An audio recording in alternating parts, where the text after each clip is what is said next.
ရှေရှေတုန်းကမြူကိုတွေဝေညီတဲ့ပကံပြေကြီးမှာထူးဆန်းတဲ့ရွှေစည်းကွက်တစ်ကောင်ရှိတဲ့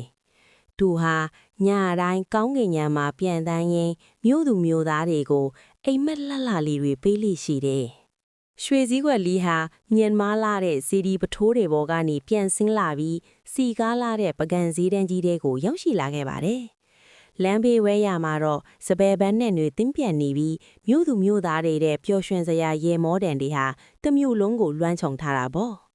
နန်းတော်ရဲ့တစ်သားပန်းဘူးလက်ရာတွေကြားမှာမင်းသမီးလေးယရနာဟာတယောက်ထင်းငေးမောနေခဲ့ပါတယ်။အဲ့ဒီချိန်မှာပဲအလင်းရောင်တွေတစ်ဖက်ဖက်လွင့်နေတဲ့ရွှေစည်းကွက်လေးဟာမင်းသမီးလေးရဲ့ရှေ့ကိုအသားရဆင်းသက်လိုက်ပါတော့တယ်။သူတို့နှစ်ယောက်ရဲ့မျက်လုံးတွေစုံသွားတဲ့အချိန်မှာထူးဆန်းတဲ့ကံကြမ္မာတစ်ခုစတင်ခဲ့ပါပြီ။ရွှေစည်းကွက်လေးကအတောင်ပံတွေကိုဖျက်လိုက်တဲ့အခါလေထုထဲမှာရွှေရောင်အလင်းသားနေနဲ့လွှဲဝှငေပုံတစ်ခုပေါ်ထွက်လာပါတယ်။